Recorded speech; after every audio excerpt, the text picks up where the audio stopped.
فدق ایک یہودیوں کی بستی تھی خیبر کے علاقہ میں، تو مسلمانوں نے اس بستی کے رہنے والوں کو اسلام کی دعوت دی کہ اسلام قبول کرو، تو بستی کے رہنے والوں نے نہ تو اسلام قبول کیا اور نہ ہی انہوں نے جنگ کی۔ انہوں نے رسول پاک صلی اللہ علیہ وسلم کو عرض کی کہ یا رسول اللہ صلی اللہ علیہ وسلم، ہم نہ جنگ کرنا چاہتے ہیں اور نہ ہی ہم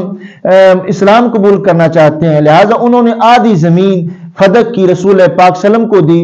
اور نہ ہی انہوں نے جنگ کی اور نہ ہی انہوں نے اسلام قبول کیا۔ تو جو باغ فدق ہے یہ رسول پاک صلی اللہ علیہ وسلم کے حصے میں آیا تھا، اور رسول پاک صلی اللہ علیہ وسلم اس باغ سے اللہ کے لیے بھی حصہ نکالتے تھے جو نیک اللہ کی راہوں میں لگتا تھا، اپنے لیے حصہ بھی، اپنے قریبی رشتہ داروں کے لیے بھی، اہل بیت کے لیے بھی، اور مساکین، غریب، مسافر، یعنی رسول پاک صلی اللہ علیہ وسلم اس میں سے 6 حصے فرماتے تھے، اور وہ 6 حصے جو ہے علیحدہ علیحدہ تقسیم کرتے اور ان کو جو ہے علیحدہ علیحدہ حصوں میں ہی رکھتے۔ رسول اکرم نور مجسم شفیع معظم صلی اللہ علیہ وسلم اپنی ذریعیات میں اس طرح یہ جو باغ فدق کی آمدنی آتی تھی اس کو آگے تقسیم کرتے تھے، یعنی 6 حصوں میں اسے تقسیم کرتے تھے۔ تو حضرت محمد مصطفیٰ صلی اللہ علیہ وسلم جب دنیا سے پردہ فرما گئے تو رسول پاک صلی اللہ علیہ وسلم کے بعد آپ کے عظیم صحابی، آپ کے ساتھی، آپ کے سسر حضرت ابو بکر صدیق رضی اللہ تعالیٰ عنہ پہلے خلیفہ ٹھہرے، اور انہوں نے رسول پاک صلی اللہ علیہ وسلم کے بعد جو ہے سرکار صلی اللہ علیہ وسلم کی سیٹ وہ انہوں نے سنبھالی، اور سرکار صلی اللہ علیہ وسلم کے فرامین کے مطابق جو ہے انہوں نے اب آگے وہ خلافت نبھانی تھی۔ تو رافضی کہتے ہیں کہ حضرت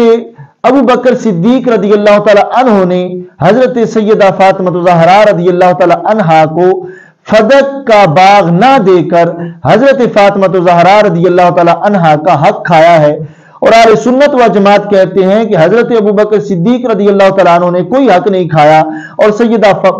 سیدہ فاطمہ زہرا رضی اللہ تعالیٰ عنہا بھی پاک ہیں، انہوں نے بھی کوئی غلط مطالبہ نہیں کیا۔ تو اس لحاظ سے جو ہے انہوں نے بھی کوئی گناہ کا کام نہیں کر دیا سیدہ پاک نے کہ انہوں نے مطالبہ کیا ہے، مگر اہل سنت و جماعت کا یہ عقیدہ ہے کہ سیدہ فاطمہ زہرا رضی اللہ تعالیٰ عنہا نے مسئلہ سمجھنے میں خطائی تعدی کی جو کہ گناہ نہیں ہے۔ اصل میں حضرت سیدہ فاطمہ زہرا رضی اللہ تعالیٰ عنہا نے قرآن کی آیت ہے 4 پارے میں یوصیکم اللہ فی اولادکم للذکر مثل حظ الانثیین، اس میں اللہ فرماتا ہے کہ اللہ تمہیں وصیت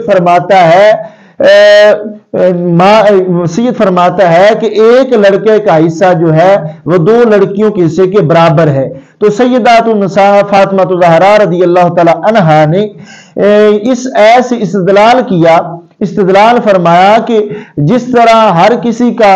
وارث ہوتا ہے تو اس طرح میں بھی تو رسول پاک صلی اللہ علیہ وسلم کی شہزادی ہوں، تو میرا بھی تو حق بنتا ہے، تو میں جا کر ابو بکر صدیق رضی اللہ تعالیٰ عنہ سے خیبر کے جو مال حاصل ہوا تو اس میں سے اور فدق کے جو باغ تھا اس میں سے اپنا حصہ مانگتی ہوں۔ تو انہوں نے یہ جو ہے مطالبہ کیا تھا، خود گئی تھی یا کسی کو بھیجا تھا، بخاری شریف میں علیحدہ علیحدہ یہ جو ہے روایت ہیں، اس میں اختلاف ہے، یہ نہیں کہ خود گئی تھی یا کسی کو بھیجا تھا، مگر مطالبہ ضرور ہوا تھا، اس میں فائنل نہیں کہ خود گئی تھی یا کسی کو بھیجا تھا۔ بخاری شریف میں ہے کہ ان فاطمہ بنت رسول اللہ صلی اللہ علیہ وسلم سألت ابا بکر الصدیق رضی اللہ تعالی عنہ بعد وفات رسول اللہ صلی اللہ علیہ وسلم ان یقسم لها فقال لها ابو بکر ان رسول اللہ صلی اللہ علیہ وسلم قال لا نورث ما ترکنا صدقہ۔ یہ حضرت سیدہ فاطمہ زہرا رضی اللہ تعالی عنہا کے لحاظ سے بخاری شریف میں لکھا ہوا ہے کہ حضرت ابو بکر صدیق رضی اللہ تعالی عنہ سے حضرت سیدہ فاطمہ زہرا رضی اللہ تعالی عنہا نے مطالبہ کیا کہ جو میرا حصہ ہے وہ مجھے دیا جائے۔ تو حضرت ابو بکر صدیق رضی اللہ تعالی عنہ نے فرمایا کہ ان رسول اللہ صلی اللہ علیہ وسلم قال کہ رسول پاک صلی اللہ علیہ وسلم نے فرمایا ہے لا نورث ما ترکنا صدقہ، ہم جو بھی چھوڑ جاتے ہیں وہ صدقہ ہوتا ہے۔ یہ حضرت ابو بکر صدیق رضی اللہ تعالی عنہ نے حضرت فاطمہ زہرا رضی اللہ تعالی عنہا کو بتلایا کہ رسول پاک صلی اللہ علیہ وسلم فرما کے گئے ہیں تو میں اب کیسے دوں؟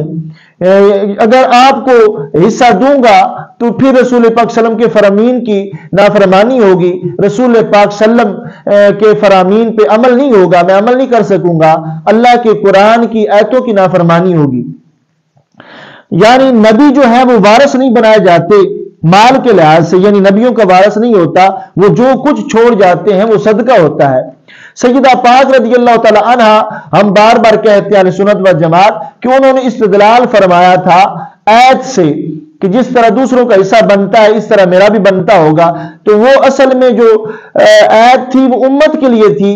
وہ نبیوں کی اولاد کے لیے نہیں، یہ نبیوں کے لیے نہیں، اور کیونکہ اس سے پیچھے جو آیت فَانْكِحُوا مَا طَابَ لَكُم مِّنَ النِّسَاءِ مَثْنَىٰ وَثُلَاثَ وَرُبَاعَ، کہ اللہ رب ذوالجلال تمہیں نکاح کے بارے میں حکم دیتا ہے کہ تم پسند کے نکاح کرو، 2 2 3 3 یا 4 4۔ تو کیونکہ رسول پاک صلی اللہ علیہ وسلم جو ہے اگر سرکار کے لیے ہوتی تو پھر جو ہے سرکار کے تو 4 سے زائد نکاح ہیں، سرکار صلی اللہ علیہ وسلم کی تو جو ہے 11 شادیاں ہیں،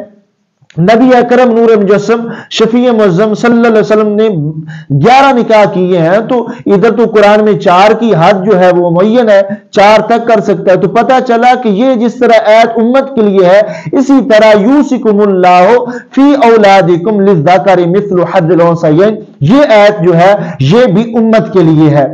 اور نبیوں کی اولاد کے لیے یہ آیت جو ہے نہیں، کیونکہ رسول پاک صلی اللہ علیہ وسلم جب خود فرما رہے ہیں کہ لا نورث ما ترکنا صدقہ، ہم نبی جو بھی چھوڑ جاتے ہیں وہ صدقہ ہوتا ہے اور وہ آگے تقسیم نہیں ہوتا ہماری اولاد میں۔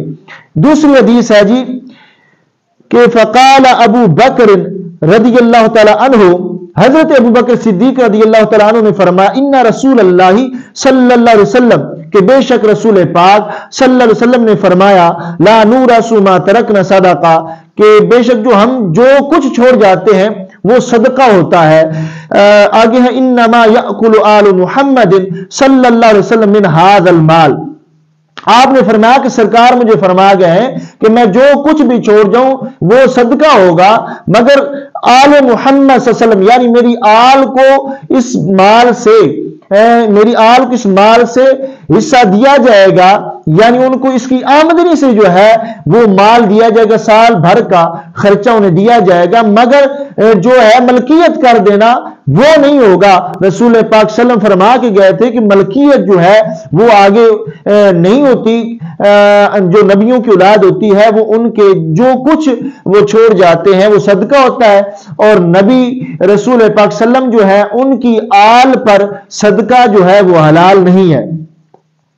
تو حضرت ابوبکر صدیق رضی اللہ تعالیٰ عنہ نے آگے کہا کہ انی واللہ لا اغیر شیئا من صدقۃ رسول اللہ صلی اللہ علیہ وسلم، خدا کی قسم سرکار صلی اللہ علیہ وسلم کے صدقے کی پالیسی میں میں تبدیلی نہیں کر سکتا۔ یہ حضرت ابوبکر صدیق رضی اللہ تعالیٰ عنہ نے سیدہ پاک رضی اللہ تعالیٰ عنہا کو کہا۔ تو اسی طرح اور بھی بخاری شریف میں یہ حدیث حضرت سیدہ عائشہ رضی اللہ تعالی عنہا سے روایت ہے کہ بے شک حضرت سیدہ فاطمہ زہرا رضی اللہ تعالی عنہا اور حضرت سیدنا عباس رضی اللہ تعالیٰ عنہ حضرت ابوبکر صدیق رضی اللہ تعالیٰ عنہ کے پاس آئے، دونوں نے آ کر مطالبہ کیا کہ ہماری میراث جو ہے وہ ہمیں دی جائے، ہم تو وارث ہیں، رسول پاک صلی اللہ علیہ وسلم دنیا سے پردہ فرما گئے ہیں، تو فدق سے اور خیبر کے مال سے جو ہمارا حصہ ہے وہ ہمیں دیا جائے۔ تو حضرت ابوبکر صدیق رضی اللہ تعالی عنہ نے ان دونوں حضرات سے فرمایا میں نے رسول پاک صلی اللہ علیہ وسلم سے سنا ہے، آپ ارشاد فرما رہے تھے کہ ہمارا یعنی انبیاء کرام علیہ السلام کا کوئی مال میں وارث نہیں ہوتا، ہم جو چھوڑ جائیں وہ صدقہ ہوتا ہے، اس کے سوا نہیں کہ آل محمد صلی اللہ علیہ وسلم اس مال سے کھائیں گے، یعنی جو آمدنی ہوگی باغ فدق سے اس سے آل محمد صلی اللہ علیہ وسلم کو دیا جائے گا، سرکار صلی اللہ علیہ وسلم کے بچوں کو، رسول پاک صلی اللہ علیہ وسلم کی بیویوں کو اس میں سے دیا جائے گا۔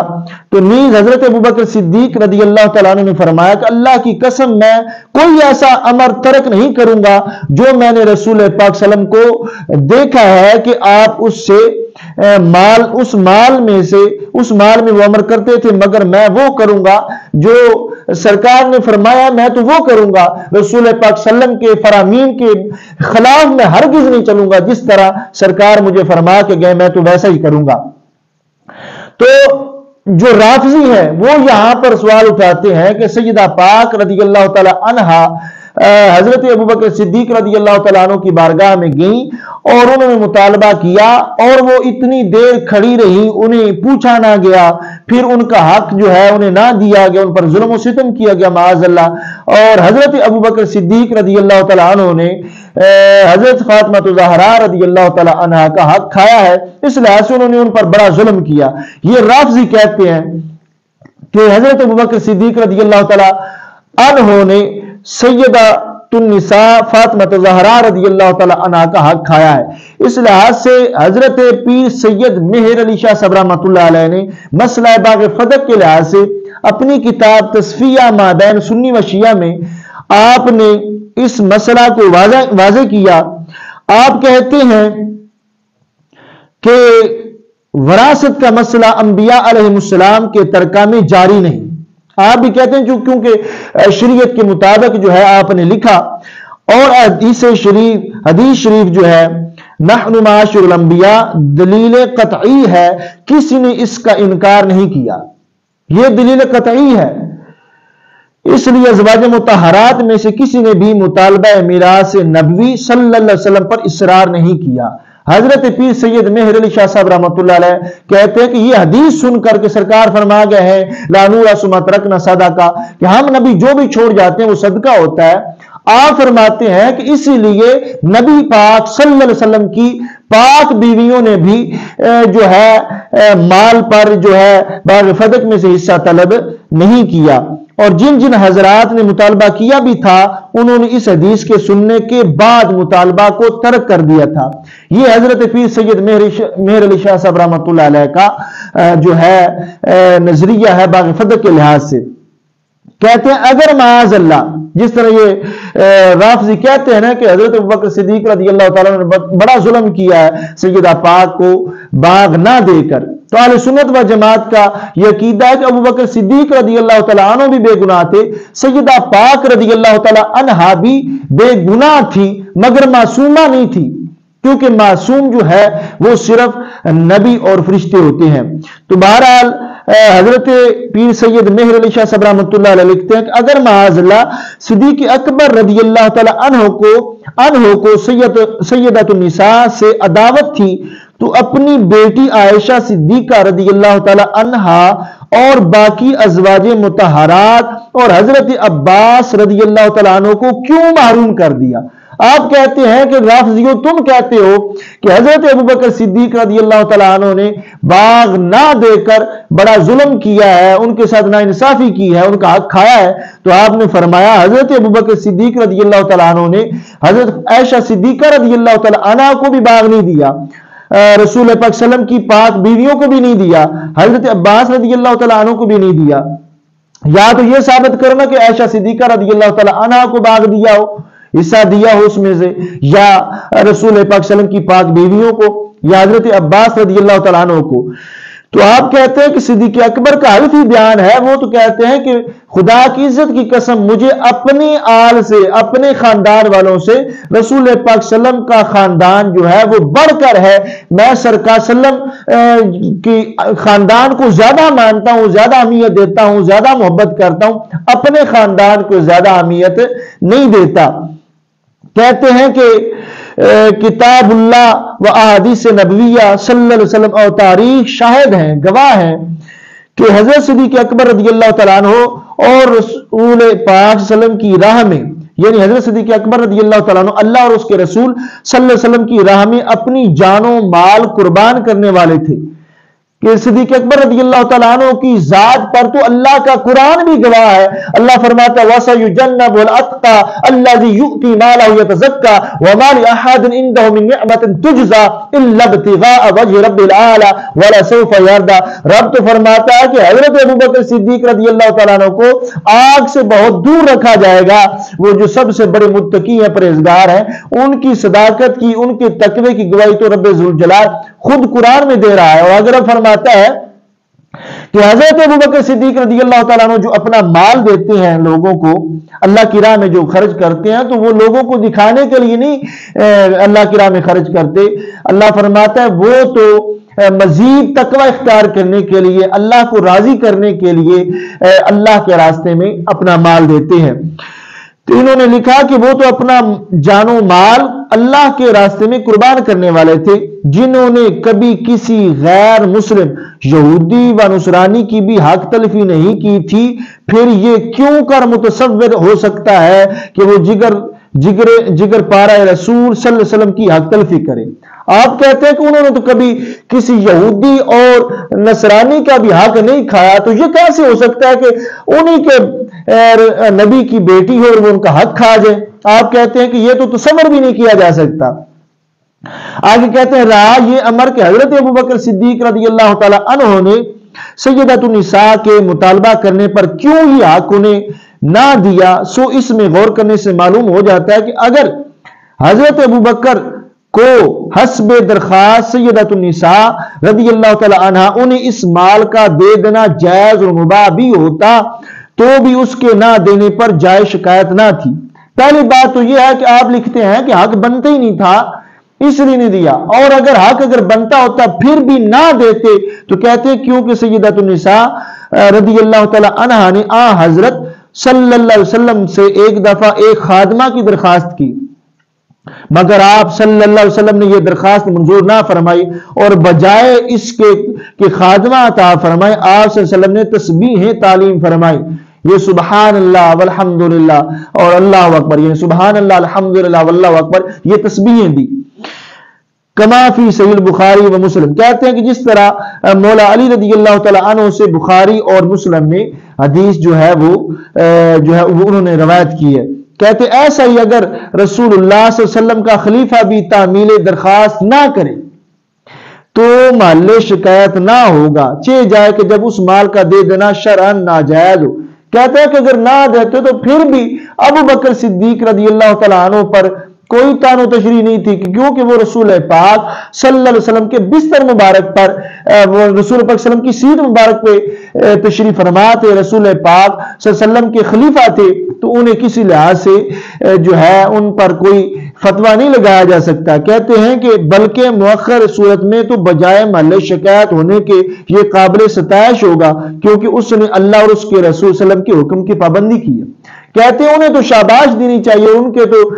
جو ہے تذکرے بڑے ہی اچھے انداز میں کرنے چاہیے کہ انہوں نے اللہ اور اللہ کے رسول صلی اللہ علیہ وسلم کے حکم کی تعمیل کی ہے. اگر معاذ اللہ اس وقت وہ دے دیتے تو پھر قرآن کی نافرمانی ہو جاتی, رسول پاک صلی اللہ علیہ وسلم کے فرامین کی نافرمانی ہو جاتی. انہوں نے سیدہ پاک رضی اللہ تعالی عنہ کو مال نہ دے کے ایک تو انہیں حرام مال سے بچا لیا اور پھر اللہ اور اللہ کے رسول صلی اللہ علیہ وسلم کا حکم جو ہے اس کی بھی تعمیل کر لی, اس کو مکمل کیا, اس پہ عمل کیا. آگے آپ لکھتے ہیں, لکھتے آپ کہتے ہیں کہ ابو بکر اور عمر فدق کی آمدنی سے کئی گنا زیادہ مال اہل بیت نبوی صلی اللہ علیہ وسلم کو فتوحات کے غنائم سے دیتے رہے. یعنی جس طرح رسول پاک صلی اللہ علیہ وسلم اپنی ذریعہ حیات میں اپنے گھر والوں کو مال دیتے تھے, جو آمدنی آتی تھی اس میں سے حصہ دیتے تھے, اسی طرح حضرت ابوبکر صدیق رضی اللہ تعالیٰ عنہ اور حضرت عمر فاروق رضی اللہ تعالیٰ عنہ اسی طرح فدق میں سے بھی دیتے تھے, مگر اس سے بھی بڑھ کے جو ہے فتوحات کے غنائم سے دیتے رہے. کہتے ہیں صرف فدق نہ دیا اور اس کی آمدنی کے سلسلہ میں وہی عمل رکھا جو بعہد نبوی صلی اللہ علیہ وسلم تھا, وہی طریقہ رکھا, وہی عمل کیا. حضرت ابوبکر صدیق رضی اللہ تعالیٰ عنہ اور حضرت عمر فاروق رضی اللہ تعالیٰ عنہ نے جو رسول پاک صلی اللہ علیہ وسلم نے اپنی ذریعہ حیات میں فدق کے لحاظ سے یا دوسرے مال جو رسول پاک صلی اللہ علیہ وسلم اپنے خاندان والوں کو دیتے تھے اس لحاظ سے جو رسول پاک صلی اللہ علیہ وسلم نے عمل کیا تھا, اسی طرح حضرت ابوبکر صدیق اور حضرت عمر فاروق رضی اللہ تعالیٰ عنہ نے بھی عمل کیا. کہتے ہیں کہ بعض مزید برا بعہد مرتضوی و حسنین بھی یہی عمل جاری رہا. کہتے ہیں کہ حضرت مولا علی رضی اللہ تعالیٰ عنہ کی خلافت میں بھی اور حضرت امام حسن اور حضرت امام حسین رضی اللہ تعالیٰ عنہما کی بھی خلافت میں یہی عمل جاری رہا کہ وہ بھی جس طرح رسول پاک صلی اللہ علیہ وسلم جو ہے وہ دیتے تھے اپنے گھر والوں کو، اسی طرح عمل جو ہے وہ جاری رہا، مگر ملکیت نہیں کی۔ نہ حضرت ابوبکر صدیق رضی اللہ تعالیٰ عنہ نے رسول پاک صلی اللہ علیہ وسلم کے بعد جو سرکار چھوڑ گئے اس کا مالک جو ہے، اس کا وارث سرکار صلی اللہ علیہ وسلم کی اولاد کو بنایا ہے، نہ حضرت عمر فاروق نے بنایا، نہ حضرت عثمان غنی نے بنایا، نہ حضرت مولا علی نے۔ کسی لحاظ سے جو ہے یہ چلتا رہا، تو کسی نے ملکیت کے لحاظ سے جو ہے خلافت سب نے بڑی اچھی نبھائی، اور خلفائے اربعہ نے رسول پاک صلی اللہ علیہ وسلم کے بتائے ہوئے رستے پر خلافت نبھائی، اور آپ جو ہے بڑی احسن انداز سے آپ نے رسول پاک صلی اللہ علیہ وسلم کی فرامین پر عمل کیا۔ کہتے ہیں حقیقت یہ ہے، لکھتے لکھتے فدق کا مسئلہ، کہتے ہیں حقیقت یہ ہے کہ اللہ تعالیٰ اپنے دین پسندیدہ کے قائم کرنے کے لیے، کہ جو اللہ کا دین ہے اس کے قائم کرنے کے لیے رب ذوالجلال ایسے پاکیزہ اشخاص کو معین فرماتا ہے جو علمی، عملی اور اخلاقی صفات میں اس زمانے کے جملہ بنی نوح سے فوقیت اور امتیاز رکھتے ہیں، جو اس زمانے میں سب سے افضل ہوتے ہیں اپنے عہد میں، اپنے زمانے میں جو سب سے افضل ہوتے ہیں علمی لحاظ سے بھی، عملی لحاظ سے بھی، اخلاقی لحاظ سے بھی۔ تو رب ذوالجلال ایسے لوگوں کو جو ہے وہ اپنے دین کا کام کرنے کے لیے، دین نافذ کرنے کے لیے پسند فرماتا ہے۔ ان کی صداقت، دیانت و اخلاص فی العمل کافر پر بھی اثر کیے بغیر نہیں رہتے۔ کافر بھی ان کی صداقت پر جو ہے وہ گواہی دیتے ہیں کہ وہ سچے ہیں، ان کی دیانت پر، ان کے اخلاص پر۔ تو آپ نے مسئلہ باغ فدق کے لحاظ سے یہ واضح کر دیا کہ حضرت ابوبکر صدیق رضی اللہ تعالیٰ عنہ اور حضرت عمر فاروق رضی اللہ تعالیٰ عنہ نے یہ جو فدق کے لحاظ سے آمدنی بھی دیتے تھے، اور آمدنی کے سے بڑھ کر کئی گنا زیادہ فتوحات کے غنائم سے دیتے رہے۔ آپ نے لکھتے لکھتے فدق کا مسئلہ یہ بھی ساتھ لکھا کہ اس موضوع پر، یعنی باغ فدق کے لحاظ سے اس موضوع پر ایک اور دلیل جو فریق مخالف کی طرف سے دی جاتی ہے وہ یہ ہے کہ اللہ تعالیٰ نے بموجب آیت تطہیر اہل بیت علیہم الرضوان کو پاک گردانا ہے۔ آپ فرماتے ہیں کہ جو مخالف پارٹی ہے، جو رافضی ہے، وہ کہتے ہیں کہ جو آیت تطہیر انما یرید اللہ لیذھب عنکم الرجس اہل البیت ویطہرکم تطہیرا، یہ جو آیت ہے، اس آیت کے لحاظ سے رسول پاک صلی اللہ علیہ وسلم کے جو اہل بیت ہیں وہ پاک ہیں، اور پھر کہتے ہیں لہذا سیدۃ النساء رضی اللہ تعالی عنہا فدق کا دعویٰ کرتے ہوئے کسی ناجائز امر کی مرتکب نہیں ہو سکتی۔ یعنی جو رافضی ہیں وہ تو یہ کرتے ہیں نا، جو پیچھے میں نے پڑھا اس کی تشریح تھوڑی سی کر دیتا ہوں کہ رافضی جو آیت انما یرید اللہ لیذھب عنکم الرجس اہل البیت ویطہرکم تطہیرا، اس آیت سے جو رافض لوگ ہیں وہ یہ نتیجہ نکالتے ہیں کہ رسول پاک صلی اللہ علیہ وسلم جس طرح پاک ہے، معصوم ہے، اسی طرح رسول پاک صلی اللہ علیہ وسلم کی آل بھی، سرکار کے گھر والے بھی معصوم ہے۔ سرکار صلی اللہ علیہ وسلم کے گھر والوں کی پاکی تو بیان ہے مگر معصومیت بیان نہیں۔ اس لحاظ سے پیر صاحب بھی آگے جواب دیں گے۔ آپ کہتے ہیں کہ وہ یہ آیت جو ہے اسے دلیل بنا کر کہتے ہیں کہ سیدہ پاک رضی اللہ تعالی عنہا کسی ناجائز امر کی مرتکب نہیں ہو سکتی۔ وہ جو آپ نے مسئلہ سمجھنے میں آپ سے خطا اجتہادی ہوئی تھی، اور خطا اجتہادی وہ ہوتا ہے کہ جس پر کوئی گناہ نہیں ہوتا بلکہ ثواب ہوتا ہے، جو خطا پر ہو اسے بھی ثواب ہوتا ہے، جو خطا اجتہادی کر رہا ہوتا ہے اسے بھی ثواب ہوتا ہے، اور جو حق پر ہو اسے دوہرا ثواب ہوتا ہے۔ تو کہتے ہیں کہ یہ رافضی دلیل دیتے ہیں جی کہ سیدہ پاک رضی اللہ تعالی عنہا تو کسی ناجائز امر کی مرتکب نہیں ہو سکتی۔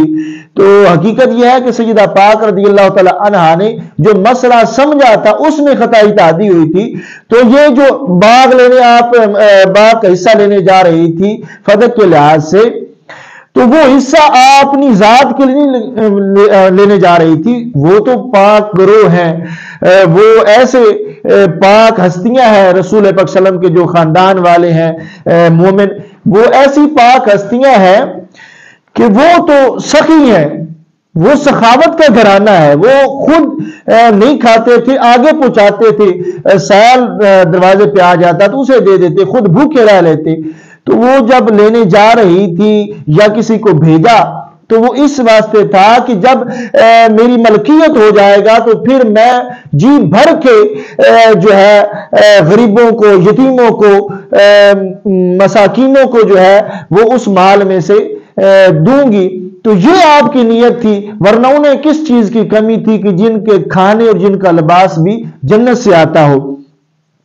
کہتے ہیں اس دلیل کا تفصیلی جواب آگے چل کر، کس دلیل کا؟ جو لفظی دلیل بناتے ہیں کہ اس آیت سے جو ہے وہ معصومیت مراد لیتے ہیں، کہتے ہیں اس دلیل کا تفصیلی جواب آگے چل کر آیت تطہیر کی فصل میں دیا جائے گا۔ یہاں اتنا کہہ دینا کافی ہے کہ آیت تطہیر کا مطلب ہرگز یہ نہیں کہ یہ پاک گروہ معصوم ہے۔ یہ حضرت پیر سید مہر علی شاہ صاحب رحمۃ اللہ علیہ لکھ رہے ہیں کہ یہ پاک گروہ معصوم نہیں ہے، پاک ہے، ان کی پاکی میں کسی قسم کا شک نہیں کیا جائے گا، مگر معصوم نہیں ہے۔ کہتے ہیں کہ اور ان سے کسی قسم کی بھی خطا کا سرزد ہونا ناممکن ہے۔ کہتے ہیں اس کا مطلب یہ ہے کہ اگر بمقتضائے بشریت ان سے کوئی خطا سرزد ہو بھی تو وہ عفو تطہیر الہی میں داخل ہوگی۔ کہتے ہیں کہ وہ سیدہ پاک رضی اللہ تعالی عنہا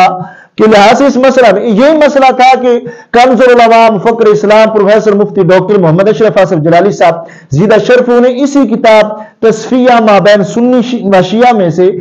مسئلہ پیر صاحب کی یہی عبارت پڑھ کر آگے اس کی تشریح کی کہ یعنی جب مانگ رہی تھی خطا پر تھی تو آپ نے اس کی جو ہے وضاحت بھی کر دی کہ میری مراد گستاخی نہیں، اور یہ تو دنیا جانتی بھی ہے کہ وہ بندہ جس نے اتنے سالوں سے ساری عمر جو ہے اس نے اپنا دین کا کام کرتے ہوئے گزاری ہو، اور رسول پاک صلی اللہ علیہ وسلم کی عزت و ناموس پہ، سرکار کے صحابہ کی عزت و ناموس پہ، سرکار صلی اللہ علیہ وسلم کی آل کی عزت و ناموس پہ پہرا دیتے ہوئے انہوں نے اپنی زندگی گزاری، تو وہ کیسے سیدہ پاک رضی اللہ تعالی عنہا کا جو ہے وہ اس طرح ان کے بارے میں لفظ بول سکتے ہیں گناہ والا؟ لوگوں نے تو معاذ اللہ خطا کار بھی لکھا کہ یعنی رسول پاک صلی اللہ علیہ وسلم کی پاک شہزادی کے بارے میں ڈاکٹر محمد اشرف آصف جلالی صاحب زیدہ شرف انہیں خطا کار کہا، حالانکہ قبلہ کنز علماء نے تو صرف خطا اجتہادی کے لفظ بولے تھے۔ اس وجہ سے اس مرد کلندر کو بہت ساری تکالیف اٹھانی پڑی، جیل میں جانا پڑا، مگر کروڑوں سلام ہو امام جلالی زیدہ شرف کو کہ انہوں نے حق پر ثابت رہ کے، حق پر ڈٹ کے یہ انہوں نے ثابت کیا کہ میں واقعی اعلیٰ حضرت والا ہوں۔ اور کچھ لوگ ہمارے گئے تھے، وہ کہتے تھے کہ آپ توبہ کر لیں، رجوع کر لیں۔ بڑے بڑے علماء نے کہا تو قبلہ کنز علماء ڈاکٹر محمد اشرف آصف جلالی صاحب زیدہ شرف آپ نے انہیں فرمایا کہ اگر میں تو توبہ کر لوں، کیونکہ اگر یہ ہے کہ میں نے تو گستاخی کی ہی نہیں اور میں تو سوچ بھی نہیں سکتا گستاخی کا، اگر بائی درے میں اس لفظ کو واپس لے لوں، توبہ کر لوں، تو پھر وہ اعلیٰ حضرت نے بھی لکھا ہوا ہے، پیر سید مہر علی شاہ صاحب رحمۃ اللہ علیہ نے بھی لکھا ہوا ہے، اور ہزاروں اکابر نے لکھا ہوا ہے، پھر یہ رافضی جو ہے یہ اور دوسرے خارجی جو یہ پھر ان پر طنز کریں گے، کہیں گے کہ انہیں قبروں سے اٹھاؤ، پھر ان سے بھی توبہ کرواؤ۔ تو آپ نے فرمایا کہ یہ لفظ جو میں نے بولے ہیں یہ تو 15 صدیوں میں لکھے ہوئے ہیں اور چلتے آ رہے ہیں، کہ آپ نے یہ بھی فرمایا تھا بکی شریف میں تقریر کے میں کہ رب ذوالجلال کے پاک نبی حضرت محمد مصطفیٰ صلی اللہ علیہ وسلم کی حدیث ایسے ستہ میں کہ کل بنی آدم خطاؤن، یہ حدیث بھی آپ نے پڑھ کے سنائی، اور آپ نے فرمایا کہ نبی جو ہے جب وہ خطا اجتہادی کر سکتے ہیں اور ان سے خطا اجتہادی جو ہے وہ ہو جاتی ہے جو عیب نہیں، نقص نہیں، گناہ نہیں، ثواب ہے، تو پھر جو غیر نبی ہے وہ بھی تو کر سکتا ہے۔ اب سیدہ پاک رضی اللہ تعالی عنہا ان کے لحاظ سے خطا اجتہادی بھی لوگ نہیں مانتے، یہ رافضی بھی نہیں مانتے، اور کچھ سادہ لوگ جنہیں پتہ ہی نہیں وہ بھی نہیں مانتے، وہ کہتے ہیں کہ سیدہ پاک رضی اللہ تعالیٰ عنہ خطا اجتہادی بھی نہیں کر سکتی، جو کہ گناہ آنے والی خطا نہیں ہے۔ تو اس لحاظ سے جو ہے وہ یہ دلیل بناتے ہیں، وہ کہتے ہیں کہ سیدہ پاک رضی اللہ تعالی عنہا جو ہے وہ پاک تھی، معصومہ تھی، تو لہذا ابوبکر صدیق رضی اللہ تعالی عنہ نے باغ نہ دے کر بہت بڑا ظلم کیا، حالانکہ سیدہ پاک پاک تو ہے مگر معصومہ ہرگز نہیں ہے۔ تو ڈاکٹر محمد اشرف آصف جلالی صاحب زیدہ شرفہ نے بڑے ہی صبر و تحمل سے اس مسئلے کو واضح کیا۔ آپ کی 75 گھنٹے جو ہے اس مسئلہ پر تقریر ہے، اور آپ نے بار بار مناظروں کا بھی چیلنج کیا کہ جس کا جی کرتا ہے وہ کسی جگہ پہ آ جائے اور مجھ سے مناظرہ کر لے اس مسئلہ پر، مگر پوری دنیا میں سے کسی ایک شخص نے بھی اس مسئلہ پر ڈاکٹر محمد اشرف آصف جلالی صاحب زیدہ شرفہ ان سے مناظرہ نہیں کیا، ویسے اختلاف کرتے رہے اور قبلہ کنز علماء پر استغفر اللہ گستاخی کا الزام لگاتے رہے۔ وہ مرد کلندر جو سیدہ پاک رضی اللہ تعالی عنہا کے بارے میں وہ جو رسول پاک صلی اللہ علیہ وسلم کی حدیث ہے چوری کے لحاظ سے، جب آپ نے فرمایا کہ جب سیدہ پاک رضی اللہ تعالی عنہا کا نام آئے گا تو ہم نے یہاں پہ سیدہ پاک رضی اللہ تعالی عنہا کا نام نہیں لینا۔ اب جو بندہ اتنا خیال رکھتا ہے ان کی شان کا، ان کی عظمت کا، وہ گستاخی کا سوچ بھی کیسے سکتا ہے؟ تو اس واسطے قبلہ کنز علماء نے پوری وضاحت کی اور لوگوں کو بتایا کہ یہ مسئلہ جو ہے یہ پہلے بھی لکھا جا چکا ہے، بڑے بڑے علماء نے کہا۔ تو آپ نے بہرحال اس مسئلے کو واضح کیا، اور بالکل آپ بے گناہ تھے، کسی قسم کا آپ نے کوئی قصور نہیں کیا، بلکہ جو اہل سنت و جماعت کا عقیدہ ہے، جو اجتماعی عقیدہ ہے، وہ آپ نے بیان کیا۔ رازی دلیل بناتے تھے کہ سیدہ پاک رضی اللہ تعالی عنہا باپ کا جب مطالبہ فرما رہی تھی تو سیدہ پاک معصومہ تھی، تو حضرت پیر سید مہر علی شاہ صاحب رحمۃ اللہ علیہ نے تصفیہ مابین سنی و شیعہ میں لکھا کہ آپ معصومہ نہیں تھی، جس کے مفہوم یہ نکلتا ہے کہ آپ معصومہ نہیں تھی۔ اسی طرح حضرت کشف المحجوب کے اندر حضرت سیدنا علی بن عثمان اجویری یعنی حضرت داتا گنج بخش رحمت اللہ علیہ نے بھی لکھا اولیاء معصوم نہ باشن کہ عصمت شرط نبوت است۔ آپ فرماتے ہیں کہ ولی معصوم نہیں ہوتے، معصوم ہونا نبیوں کے لیے شرط ہے، جو نبی ہوتے ہیں وہ معصوم ہوتے ہیں، دوسرے جو نبیوں کے علاوہ ہیں یا فرشتوں کے علاوہ وہ ہرگز معصوم نہیں ہو سکتے۔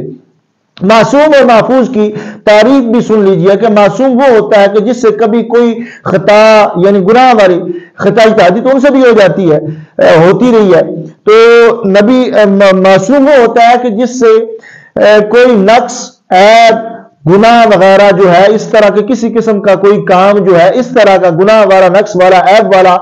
نہ ہو۔ معصوم یعنی سادے لفظوں میں یہ ہے کہ معصوم وہ ہوتا ہے جس سے کبھی کوئی چھوٹا موٹا گناہ، چھوٹا ہو یا بڑا ہو، صغیرہ ہو یا کبیرہ ہو، وہ نہیں ہو سکتا۔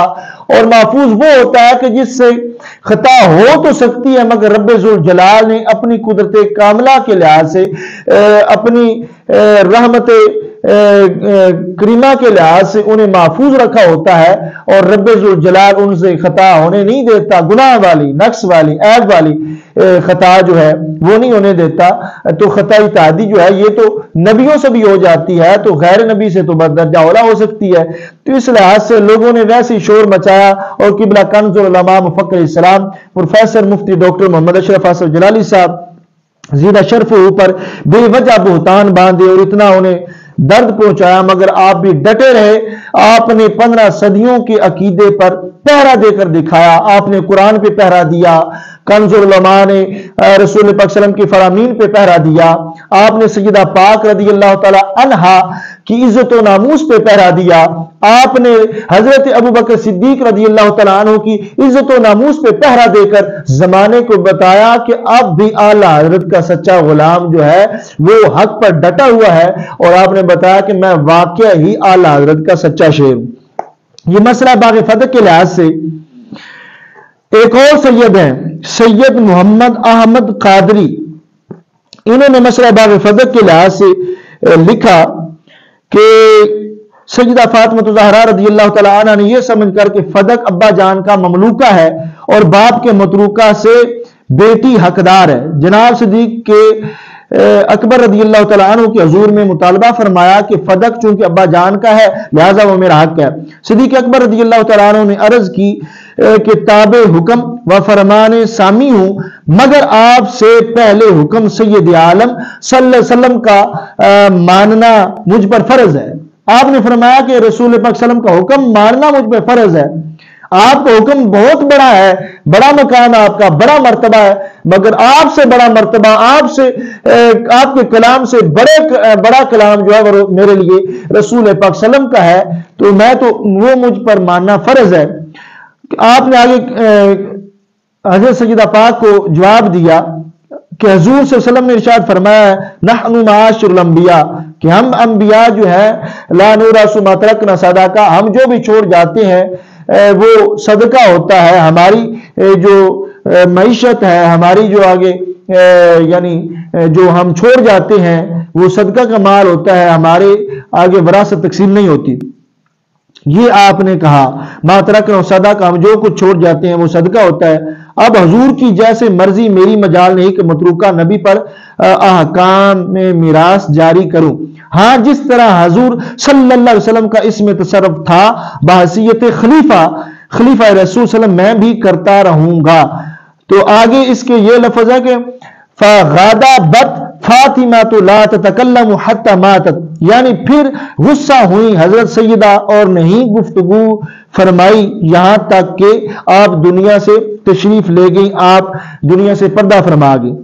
اب آگے یہ سید محمد احمد قادری یہ لکھتے ہیں کہ اس کے معنی حضرات شیعہ یہ کرتے ہیں کہ سیدہ صدیق اکبر رضی اللہ تعالیٰ عنہ سے ناراض ہوئی اور مرتے وقت تک صدیق سے کلام نہ فرمایا۔ سید پاک کے فرماتے ہیں کہ یہ رافضی کہتے ہیں کہ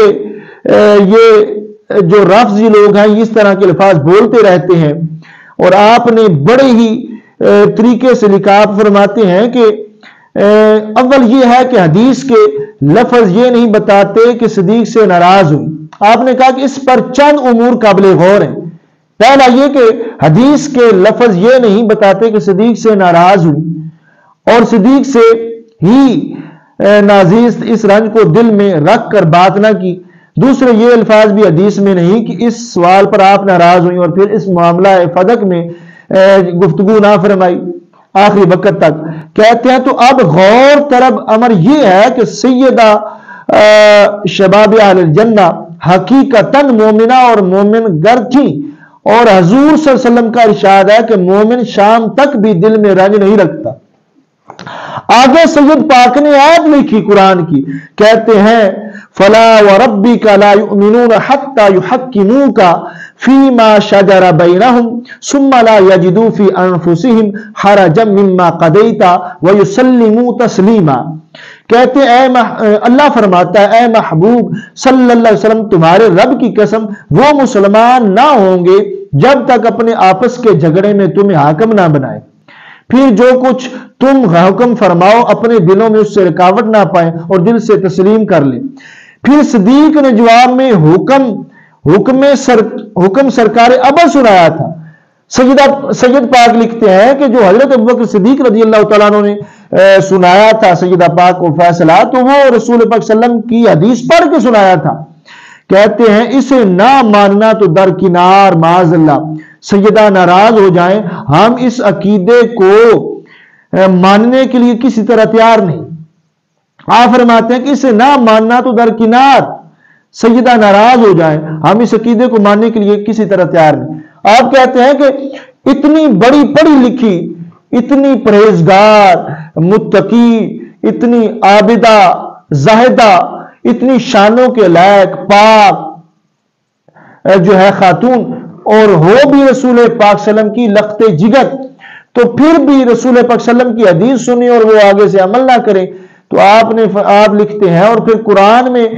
قرآن کی عالمہ ہو اور اتنی بڑی رب ذوالجلال کی وہ پاک بندی ہوں اور وہ رسول پاک صلی اللہ علیہ وسلم کی حدیث سن کے پھر سرکار کی حدیث کا آگے سے رد کر دیں۔ رافضی جس طرح تم کہتے ہو کہ انہوں نے انکار کیا، وہ ناراض ہو گئیں، تو کہتے ہیں کہ حدیث سن کے سیدہ پاک ناراض ہو جائیں، ہم کسی طرح سے بھی یہ عقیدہ نہیں مانتے۔ آگے سید صاحب لکھتے ہیں کہ ہم اس ہستی مقدسہ کو نہ صرف مومنہ جانتے ہیں، کہتے ہیں سیدہ پاک رضی اللہ تعالی عنہا کو ہم صرف مومن ہی نہیں جانتے بلکہ محض ان کی محبت کو اپنا ایمان سمجھتے ہیں۔ کہتے ہیں کہ ان کی محبت اگر نہ ہو تو ہم کہتے ہیں کہ وہ بندہ مومن ہی نہیں، ان کی محبت کو ہم ایمان سمجھتے ہیں. لہذا اس حدیث کے اخیر ٹکڑے کے یہی معنی صحیح سمجھیں گے کہ سیدہ کو جب اس حدیث کا علم ہوا تو آپ اپنے اس سوال پر ناراض ہوئی اور بتعمیل ارشاد سید اکرم صلی اللہ علیہ وسلم تمام عمر معاملہ فدق میں گفتگو نہ فرمائی. اب یہاں سے آپ نے فرمایا کہ جو ناراض ہوئی تھی نا حدیث کے یہ جو پیچھے میں نے الفاظ پڑھے کہ فغاضبت فاطمہ لا تتکلم حتی ماتت، کہ پھر غصے ہوئی حضرت سیدہ اور نہیں گفتگو فرمائی موت کے وقت تک. کہتے ہیں کہ اس حدیث سے یہ ثابت ہو رہا ہے کہ جو سیدہ پاک رضی اللہ تعالی عنہا نے سوال کیا تھا، مطالبہ کیا تھا، تو وہ اپنے اوپر ناراض ہوئی تھی کہ جو ہے میں رسول پاک صلی اللہ علیہ وسلم کی شہزادی ہوں، مجھے پتہ نہیں تھا، میں نے حدیث نہیں سنی ہوئی تھی، تو اس واسطے وہ اپنے اوپر جو ہے وہ ناراض ہوئی. اب جو ہے یہ انہوں نے بھی آگے لکھا اور تصفیہ مابین سنی و شیعہ کے اندر حضرت پیر سید مہر علی شاہ صاحب رحمۃ اللہ علیہ نے بھی لکھا. لوگ یہ رافضی جو ہے یہ شور مچاتے ہیں بار بار کہ سیدہ پاک حق کھا گئے، انہیں حق نہیں دیا. آپ نے لکھا ادھر پیر سید مہر علی شاہ صاحب رحمۃ اللہ علیہ نے بھی کہ انہوں نے رسول پاک صلی اللہ علیہ وسلم کی پاک بیویوں کو بھی حق نہیں دیا، چونکہ بنتا ہی نہیں تھا، کیونکہ رسول پاک صلی اللہ علیہ وسلم جب فرمایا گیا کہ ما ترکنا ہو صدقہ، جو بھی چھوڑ جاتے ہیں وہ صدقہ ہوتا ہے، تو اب وہ حق کیسے دیتے نہ، یا تو انہوں نے کسی اور کو دیا ہو. تو پھر ہے تو رافضی بھی یہ جھگڑا اتنا وہ بھی مانتے ہیں کہ کسی اور کو نہیں دیا، کہتے ہیں کہ بیت المال میں کیوں دیا، سیدہ پاک رضی اللہ تعالی عنہا کو نہیں دیا تھا تو بیت المال میں کیوں دیا. رافضی بھی اس چیز کو مانتے ہیں. تو سید پاک ادھر لکھتے ہیں کہ شیعہ حضرات کا دعویٰ ہے کہ فدق حضور صلی اللہ علیہ وسلم نے اپنی حیات ظاہری میں ہی حضرت سیدہ پاک کو ہبہ فرما دیا تھا، مگر اس پر شیعہ و سنی متفق ہیں کہ فدق حین حیات سرور کائنات صلی اللہ علیہ وسلم ہی کے قبضہ میں تھا، کہ رسول پاک صلی اللہ علیہ وسلم نے حضرت فاطمہ زہرا رضی اللہ تعالی عنہا کو اپنی زندگی میں جو ظاہری حیات تھی رسول پاک صلی اللہ علیہ وسلم کی، اس میں سیدہ پاک کو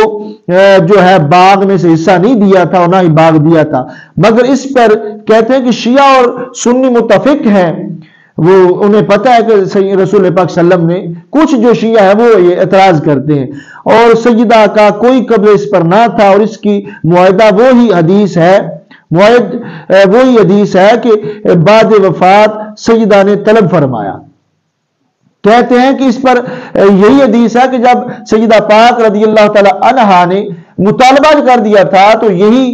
مطالبہ جو ہے یہ مانا جائے گا کہ اس وقت اگر مطالبہ دے دیا گیا ہوتا رسول پاک صلی اللہ علیہ وسلم کی ظاہری حیات میں تو پھر سیدہ پاک مطالبہ کیوں فرماتی. آگے لکھتے ہیں کہ متروکہ زمین عورتوں کا ورثہ نہ ہونا کتب شیعہ سے بھی ثابت ہے، یہ عورتوں کا حصہ ویسے بھی نہیں بنتا. آپ یہ لکھ رہے ہیں سید صاحب کہ عورتوں کا حصہ ویسے بھی نہیں بنتا، اور یہ تو شیعوں کی کتابوں میں بھی موجود ہے. کہتے ہیں صاف ظاہر ہے کہ سیدہ کا سوال فدق کے متعلق اس وقت تک ہی تھا جب تک وہ ورثہ پدری کی حقدار اپنے آپ کو سمجھتی رہی، اور جب حدیث سن لی صاف دست بردار ہو گئی اور تعزیز کبھی سوال نہ فرمائی. یعنی آخری وقت تک سیدہ پاک رضی اللہ تعالی عنہا نے پھر فدق کے لحاظ سے حضرت ابوبکر صدیق رضی اللہ تعالیٰ عنہ سے یا کسی سے بھی سوال نہ کیا جب رسول پاک صلی اللہ علیہ وسلم کی انہوں نے حدیث سن لی. کہتے ہیں کہ صحیح مسئلہ بیان کرتے کرتے کہتے ہیں ہماری سمجھ میں نہیں آتا کہ صدیق اکبر رضی اللہ تعالیٰ عنہ جیسی پاک ہستی سیدہ کی ناراضگی کیوں کر دوبارہ فرما سکتی تھی، اور سیدہ جیسی مقدس ہستی فرمان نبی صلی اللہ علیہ وسلم سن کر کیوں کر ان پر غضب ناک ہو سکتی تھی. کہ ادھر ابوبکر صدیق رضی اللہ تعالیٰ عنہ کی ذات وہ ہے کہ جو اپنا مال رسول پاک صلی اللہ علیہ وسلم کی بارگاہ میں لے آتے تھے، اپنا گھر میں کچھ بھی نہ رکھا. ایک موقع پر جب رسول پاک صلی اللہ علیہ وسلم نے فرمایا کہ ابوبکر اپنا مال لے کے آؤ، تو حضرت ابوبکر صدیق رضی اللہ تعالیٰ عنہ سارا گھر کا مال لے آئے، حتیٰ کہ کپڑے تک لے آئے اور رسول پاک صلی اللہ علیہ وسلم کی بارگاہ میں پیش کر دیے. رسول پاک صلی اللہ علیہ وسلم نے فرمایا کہ ابوبکر گھر کیا چھوڑ آئے ہو؟ تو حضرت ابوبکر صدیق رضی اللہ تعالی عنہ نے عرض کی کہ یا رسول اللہ صلی اللہ علیہ وسلم، اللہ اور اللہ کے رسول صلی اللہ علیہ وسلم نگاہ چھوڑ کر آیا ہوں، اور ان کی شفقت و مہربانی جو میرے گھر پہ ہے وہی چھوڑ کے آیا ہوں،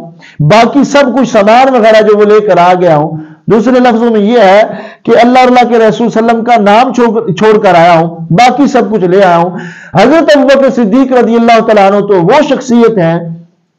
کہ جنہوں نے سب کچھ سرکار کی بارگاہ میں رکھ دیا، اور جو کپڑے تھے وہ بھی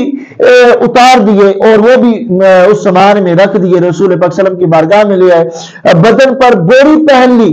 اور جو بٹن کی جگہ جو ہے کانٹے لگا کر آپ نے اپنا لباس بنایا۔ اتنے متقی پرہیزگار اور رسول پاک صلی اللہ علیہ وسلم کی بارگاہ میں جان نچھاور کرنے والے، سرکار کے فرامین پر اپنا سب کچھ لٹانے والے تھے، تو کہتے ہیں کہ یہ کیسے ہو سکتا ہے کہ ابوبکر صدیق رضی اللہ تعالیٰ عنہ سیدہ پاک رضی اللہ تعالیٰ عنہ کا حق کھائیں۔ آگے کہتے ہیں کہ ادھر ہے سیدہ پاک، وہ کیسے ہو سکتا ہے کہ رسول پاک صلی اللہ علیہ وسلم کی پاک شہزادی ہو اور پھر وہ سرکار کی حدیث بھی سن لے اور عمل نہ کریں۔ کہتے ہیں صدیق رضی اللہ تعالیٰ عنہ تو اپنی پوری زندگی اور زمانہ خلافت میں اتنے دیانتدار مشہور تھے کہ آپ کی امانت داری ضرب المثل تھی۔ آپ تمام مالک مقبوضہ کی آمدنی سے اپنی ذات پر ایک دانہ بھی زائد ضرورت صرف کرنا گوارا نہ فرماتے تھے۔ کہتے ہیں کہ انہوں نے تو کبھی ایک دانہ بھی اپنی ذات کے لحاظ سے جو آمدنی آتی تھی ممالک مقبوضہ کی آمدنی سے، انہوں نے اپنی ذات پر جو ہے ایک دانہ بھی کبھی ضرورت سے زائد خرچ نہیں کیا، اور کہتے ہیں وقت وفات اپنا تمام متروکہ بیت المال میں داخل فرما دیا۔ یہ ہے حضرت ابوبکر صدیق رضی اللہ تعالیٰ عنہ کہ جنہوں نے دنیا سے اب جانا تھا تو اپنا سارے کا سارا مال جو بچا ہوا تھا، پہلے تو رسول پاک صلی اللہ علیہ وسلم کے ساتھ جنگوں میں سارا مال لگاتے رہے، پھر جو آخری وقت میں کچھ مال بچا تو وہ بھی بیت المال میں داخل کر دیا۔ کہتے ہیں غرض کہ ہمارا عقیدہ دونوں ہستیوں کے متعلق کوئی سوء ظن اور گستاخی کی اجازت نہیں دیتا۔ ہم حضرت ابوبکر صدیق رضی اللہ تعالیٰ عنہ کو بھی گناہگار نہیں کہتے، سیدہ پاک کو بھی گناہگار نہیں کہتے، حضرت ابوبکر صدیق رضی اللہ تعالیٰ عنہ بھی بے گناہ ہے، حضرت سیدہ فاطمہ زہرا رضی اللہ تعالیٰ عنہا بھی بے گناہ ہے، حضرت ابوبکر صدیق رضی اللہ تعالیٰ عنہ بھی معصوم نہیں ہے، اور سیدہ پاک رضی اللہ تعالیٰ عنہا بھی معصومہ نہیں ہے۔ اس لحاظ سے ہم نے آپ کے سامنے یہ تھوڑا سا بتایا مسئلہ باغ فدق کے لحاظ سے۔ تو حضرت ابوبکر صدیق رضی اللہ تعالیٰ عنہ جو ہے صرف یہ نہیں کہ یہ مسئلہ ہی آپ نے ٹھیک بیان کیا، آپ تو جس طرح اس مسئلے میں سیریس تھے، اس سے پہلے رسول پاک صلی اللہ علیہ وسلم کے بعد جب منکرین زکوٰۃ نے کہا کہ ہم زکوٰۃ جو ہے وہ نہیں دیں گے، اور رسول پاک صلی اللہ علیہ وسلم کے بعد انہوں نے زکوٰۃ کا انکار کر دیا اور وہ بالکل جو ہے زکوٰۃ کے لیے مطمئن نہیں ہو رہے تھے، تو حضرت عمر رضی اللہ تعالیٰ عنہ جیسی ہستی نے بھی یہ کہا کہ یا امیر المومنین تھوڑی نرمی کرو، زکوٰۃ کا ہی مسئلہ ہے نا، یعنی نماز تو پڑھتے ہیں، زکوٰۃ جو ہے وہ انہیں معاف کر دو۔ تو حضرت ابوبکر صدیق رضی اللہ تعالیٰ عنہ نے بڑا ہی انوکھا جواب دیا۔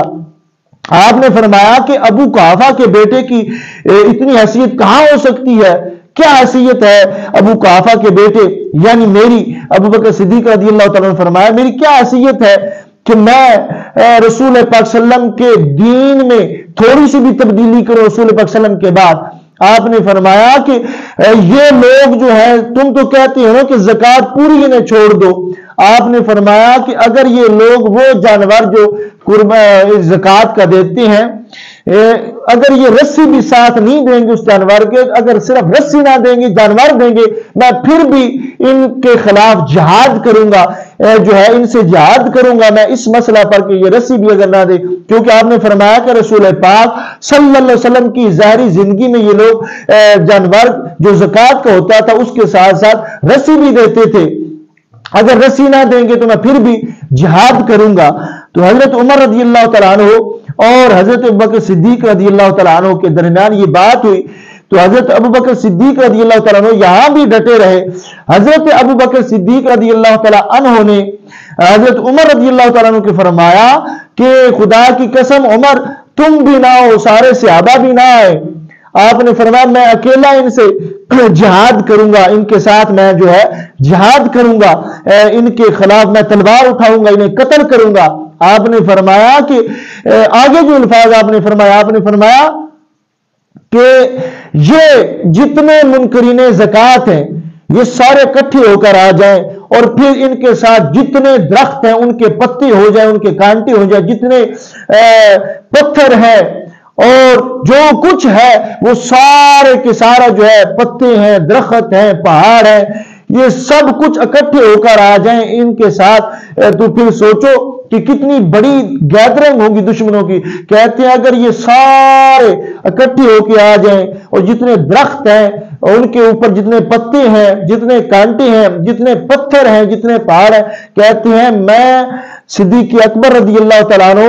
تم میں سے کسی کو بھی نہیں بلاؤں گا، میں اکیلا ان سے لڑ جاؤں گا، کہ میں ان سے اکیلا جہاد کروں گا، اکیلا ان کے خلاف میں تلوار چلاؤں گا۔ کیوں؟ رسول پاک صلی اللہ علیہ وسلم کے دین میں میں ذرہ برابر بھی، ذرہ تو کیا ذرے کا کروڑوں حصہ بھی کیا جائے تو میں اتنی بھی تبدیلی نہیں کرنے دوں گا۔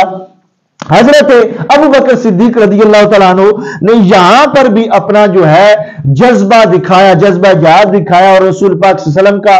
پہلے نمبر والا خلیفہ ہونے کا آپ نے ثبوت دیا کہ رسول پاک صلی اللہ علیہ وسلم نے اپنے بعد مجھے پہلا خلیفہ چنا ہے۔ تو پھر دیکھ لو میری ذہانت، عمر رضی اللہ تعالیٰ عنہ بھی تو کوئی عام شخص نہیں تھے، مگر آپ یہ خیال کر رہے تھے اور بتا رہے تھے کہ کچھ نرمی کرو، یہ لوگ جو ہے، تو یہ پتا چلا کہ اس وقت جو ہے پھر جہاد ہوا تھا، منکرین زکوٰۃ آئے تھے، بہت بڑی تعداد تھی منکرین زکوٰۃ کی۔ پھر ادھر صحابہ اکرام رضی اللہ تعالیٰ عنہ اور حضرت ابوبکر صدیق رضی اللہ تعالیٰ عنہ جو ہے یہ سارے اکٹھے ہوئے، ابوبکر صدیق رضی اللہ تعالیٰ عنہ کے ساتھ عمر بھی کھڑے ہو گئے اور سارے صحابہ بھی کھڑے ہو گئے، انہوں نے پھر منکرین زکوٰۃ کے خلاف جو ہے جہاد کیا۔ تو حضرت ابوبکر صدیق رضی اللہ تعالیٰ عنہ تو وہ شخصیت ہے۔ حضرت مولا علی رضی اللہ تعالیٰ عنہ کہتے ہیں کہ ایک موقع پر رسول پاک صلی اللہ علیہ وسلم کو قریش مکہ مار رہے تھے، کیونکہ قریش مکہ جب رسول پاک صلی اللہ علیہ وسلم نے نبوت کا اعلان کیا تھا تو اتنے سخت تھے، جو رسول پاک صلی اللہ علیہ وسلم کے گھر کا ایڈریس پوچھتا تھا قریش مکہ اسے بھی مارتے تھے۔ تو حضرت مولا علی رضی اللہ تعالیٰ عنہ کہتے ہیں کہ حضرت ابوبکر صدیق رضی اللہ تعالیٰ عنہ ایک موقع پر ہم نے کیونکہ پوچھا گیا، حضرت مولا علی رضی اللہ تعالیٰ عنہ سے یہ سوال پوچھا گیا تھا کہ اشجع الناس، لوگوں میں سے سب سے زیادہ بہادر کون ہے؟ تو آپ نے فرمایا ابو بکر صدیق رضی اللہ تعالیٰ عنہ، کہ لوگوں میں سے سب سے زیادہ بہادر جو ہے وہ حضرت ابو بکر صدیق رضی اللہ تعالیٰ عنہ کے ذات گرامی ہے۔ لوگوں نے اس پر کہا کہ کیسے؟ آپ نے پھر دلیل دی، آپ نے فرمایا کہ قریش مکہ جب رسول پاک صلی اللہ علیہ وسلم کو مار رہے تھے تو ہم سارے دیکھ رہے تھے کہ اب کیا کرے، کون آگے جائے گا کون؟ کہتے ہیں ابو بکر صدیق رضی اللہ تعالیٰ عنہ اس طرح چھلانگے لگاتے ہوئے گئے، دوڑتے ہوئے گئے، ایسے لگتا تھا کہ جیسے اڑ کے پہنچے ہیں، اس طرح جلدی گئے، کسی کو مکہ مارا، کسی کو ٹھڈا مارا، اور کہا کہ تم اس شخص کو مار رہے ہو کہ جو تمہیں اللہ کی وحدانیت کا پیغام دیتا ہے، جو اللہ کے ایک ہونے پر تمہیں ثبوت دیتا ہے، جس کے تم معجزے دیکھتے ہو، تم اس شخص کو مار رہے ہو جو اللہ کا آخری نبی ہے۔ آپ نے اس طرح وہاں بھی مولا علی رضی اللہ تعالیٰ عنہ کہتے ہیں کہ صدیق اکبر رضی اللہ تعالیٰ عنہ پہلا نمبر لے گئے تھے۔ اب جو ہے آپ نے دوسری دلیل دی کہ ہم نے کافروں کے خلاف جہاد کرنا تھا، تو سوچ رہے تھے لوگ کہ جو ہے ایک بندہ منتخب کرنا ہے کہ ایک بندہ ہو وہ رسول پاک صلی اللہ علیہ وسلم کے خیمے کی حفاظت کرے گا، دوسرے جو ہے وہ کافروں سے جہاد کریں گے، ایک رسول پاک صلی اللہ علیہ وسلم کے خیمہ کے پاس رہے گا، سرکار کی نگہبانی کرے گا، رسول پاک صلی اللہ علیہ وسلم کی حفاظت کے لحاظ سے سرکار کی حفاظت کرے گا۔ تو آپ نے فرمایا کہ وہاں پہ بھی مولا علی رضی اللہ تعالیٰ کہتے ہیں کہ وہاں پہ بھی صدیق اکبر رضی اللہ تعالیٰ عنہ جو ہے وہ سب سے پہلے آگے آ گیا کہ جو تیر آئے گا میں کھاؤں گا، مگر اپنے محبوب علیہ السلام کو کچھ نہیں ہونے دوں گا۔ تو محترم سامعین و ناظرین، ہمارے آقا حضرت محمد مصطفیٰ صلی اللہ علیہ وسلم نے ویسے تو نہیں فرمایا کہ افضل البشر بعد الانبیاء بالتحقیق امیر المؤمنین ابی بکر الصدیق رضی اللہ تعالیٰ عنہ، کہ نبیوں کے بعد ساری امتوں میں سے جو سب سے افضل ہے وہ حضرت ابو بکر صدیق رضی اللہ تعالیٰ عنہ کی ذات گرامی ہے۔ یہ حضرت ابو بکر صدیق رضی اللہ تعالیٰ عنہ ہے کہ جنہیں رسول پاک صلی اللہ علیہ وسلم نے سارے نبیوں کے بعد ساری امتوں میں سے سب سے افضل قرار دیا، سب سے پہلا آپ کا نمبر جو ہے وہ رسول پاک صلی اللہ علیہ وسلم نے بتایا ہے۔ تو اس صحابی کے خلاف اگر کوئی بندہ بولے اور پھر دوسرے صحابہ کے خلاف بھی نہیں بولنا چاہیے، تو خصوصاً جو اس صحابی کے خلاف بولے، انہیں گالی دے، انہیں معاذ اللہ کافر کہے، تو وہ بندہ خود کافر ہو جاتا ہے، کیونکہ حضرت ابو بکر صدیق رضی اللہ تعالیٰ عنہ کی صحابیت جو ہے وہ قرآن سے بھی ثابت ہے، رسول پاک صلی اللہ علیہ وسلم کے متواتر فرامین سے بھی ثابت ہے۔ تو جو ان کو گالی دے، انہیں کافر کہے، وہ بندہ خود کافر ہو جاتا ہے۔ تو باقی بھی صحابہ کو گالی نہیں دینی چاہیے، کیونکہ رسول پاک صلی اللہ علیہ وسلم نے فرمایا اللہ اللہ فی اصحابی لا تتخذوہم غرضا بعدی فمن احبہم فبحبی احبہم ومن ابغضہم فببغضی ابغضہم ومن اذاہم فقد اذانی ومن اذانی فقد اذل۔ حضرت محمد مصطفیٰ صلی اللہ علیہ وسلم فرماتے ہیں کہ اللہ اللہ فی اصحابی، میرے صحابہ کرام رضی اللہ تعالیٰ عنہم کے بارے میں اللہ سے ڈرتے رہنا، لا تتخذوہم غرضا بعدی، میرے بعد انہیں تنقید کا نشانہ نہ بنا لینا۔ آپ فرماتے ہیں لا تتخذوہم غرضا بعدی، میرے بعد جب میں دنیا سے چلا جاؤں تو میرے بعد میرے صحابہ کو گالی مت دینا، ان پر تان مت کرنا۔ فمن احبہم فبحبی احبہم ومن ابغضہم فببغضی ابغضہم۔ رسول اکرم صلی اللہ علیہ وسلم فرماتے ہیں کہ جس نے میرے صحابہ کو گالی دے کر، ان پر تان کر کے ان کا دل دکھایا، اس نے صرف صحابہ کو گالی نہیں دی، اس نے میں محمد صلی اللہ علیہ وسلم کو گالی دی۔ تو جس نے صحابہ کو گالی دی، اس نے مجھے گالی دیا۔ فرماتے ہیں فمن احبہم فبحبی احبہم ومن ابغضہم فببغضی ابغضہم، جس نے صحابہ سے پیار کیا اس نے مجھ سے پیار کیا، اور جس نے صحابہ سے بغض رکھا اس نے میں محمد صلی اللہ علیہ وسلم سے بغض رکھا۔ آگے فرماتے ہیں ومن اذاہم فقد اذانی، جس نے میرے صحابہ کو تکلیف دی گالی دے کر، طعن و تشریح کر کے، اس نے مجھے تکلیف دی۔ ومن اذانی فقد اذى اللہ، اور جس نے مجھے تکلیف دی اس نے اللہ کو تکلیف دی۔ سرکار فرماتے ہیں پھر جس نے اللہ کو تکلیف دی اللہ اس پر غضبناک ہوگا، اور اللہ کا عذاب عنقریب اس پہ آ جائے گا، بہت جلدی آ جائے گا۔ صحابہ کرام رضی اللہ تعالیٰ عنہم تو وہ ہے کہ رسول پاک صلی اللہ علیہ وسلم ان کے بارے میں فرماتے ہیں کہ تم میں سے جو بھی میرے کسی ایک صحابی کی بھی اقتداء کرے گا تو وہ ہدایت پا جائے گا۔ صحابی رسول صلی اللہ علیہ وسلم جو ہے وہ تو آسمان پر چمکتے ہوئے تاروں کی طرح ہے، جو روشنی بکھیرنے والے ہیں۔ وہ کتنے خوش نصیب ہیں کہ جنہوں نے نبی پاک صلی اللہ علیہ وسلم کے دربار میں حاضری دی، اور رسول پاک صلی اللہ علیہ وسلم جو ہے ان کی زیارت کرتے رہے، ایمان کی حالت میں ان کا دیدار کیا، ان کی خدمت میں حاضر ہوئے، اور ایمان کی حالت میں دنیا سے چلے گئے۔ یہ وہ خوش نصیب انسان تھے کہ جن کے بارے میں آج جگہ جگہ لوگ استغفر اللہ معاذ اللہ ان پر تان کرتے ہیں، انہیں گالی دیتے ہیں۔ لوگوں کو شرم نہیں آتی کہ رسول پاک صلی اللہ علیہ وسلم کے عظیم صحابی ہیں۔ تو یہ جو صحابہ کو گالی دیتے ہیں ان کے خلاف جو ہے ہمیشہ بولنا چاہیے، ان کو اپنا دوست نہیں بنانا چاہیے۔ رسول پاک صلی اللہ علیہ وسلم نے فرمایا کہ اگر وہ مر جائیں تو ان کی نماز جنازہ نہیں پڑھنی، بیمار ہو جائیں تو انہیں پوچھنے نہیں جانا، اگر وہ راستے میں آتے جاتے مل جائیں تو ان کے ساتھ سلام نہیں لینا۔ آپ فرمایا ولا تناکحوہم، ان کے ساتھ نکاح نہیں کرنا، ولا تشاربوہم، ان کے ساتھ پانی نہیں پینا، ولا تواکلوہم، ان کے ساتھ کھانا نہیں کھانا۔ سرکار نے فرمایا کہ نہ ان کے ساتھ نماز پڑھنی ہے، نہ ان پر نماز پڑھنی، یعنی ان کی نماز جنازہ بھی نہیں پڑھنی، اور ان کے ساتھ بھی نماز نہیں پڑھنی، ان کے پیچھے بھی نماز نہیں پڑھنی۔ تو اس واسطے صحابہ کو جو گالی دے، رسول پاک صلی اللہ علیہ وسلم کو جو گالی دے، وہ بندہ کتنا بڑا بدعتی اور کتنا بڑا بے غیرت ہے، اسے یہ نہیں پتا کہ نبی پاک صلی اللہ علیہ وسلم کے صحابہ کرام رضی اللہ تعالیٰ عنہم تو وہ ہیں جن کے بارے میں اللہ فرماتا ہے کُلًّا وعد اللہ الحسنى، کہ میں نے سب صحابہ سے جنت کا وعدہ فرمایا ہے۔ یہ کتنا بدبخت انسان ہے کہ صحابہ کے خلاف بولتا ہے، صحابہ کو گالی دیتا ہے، اسے یہ نہیں پتا کہ رسول پاک صلی اللہ علیہ وسلم کی آل کے لحاظ سے قرآن میں کتنی آیات نازل ہوئی ہیں، ان کی شان کے بارے میں، ان کی جو ہے عظمت و شان کے بارے میں، ان کے مقام کے بارے میں۔ صحابہ کرام رضی اللہ تعالیٰ عنہم کو رب ذوالجلال کہیں فرماتا ہے کُلًّا وعد اللہ الحسنى، کہ اللہ نے ان سب سے جنت کا وعدہ فرمایا. کہیں فرماتا رضی اللہ عنہ ورضوا عنہ کہ وہ مجھ سے راضی ہیں اور میں ان سے راضی ہوں، کہ رب ذوالجلال جو ہے وہ ان کی راضی ہونے پر رب گواہی دے رہا ہے کہ وہ مجھ سے راضی اور میں ان سے راضی ہوں. پھر بھی لوگ جو ہے استغفر اللہ معاذ اللہ ان کو گالی دیتے ہیں. تو ایسے لوگوں سے بچنا بہت لازم. اس لیے سرکار نے فرمایا کہ اہل البدع کلاب اہل النار، اہل بدعت جو ہے وہ دوزخ والوں کے کتے ہیں.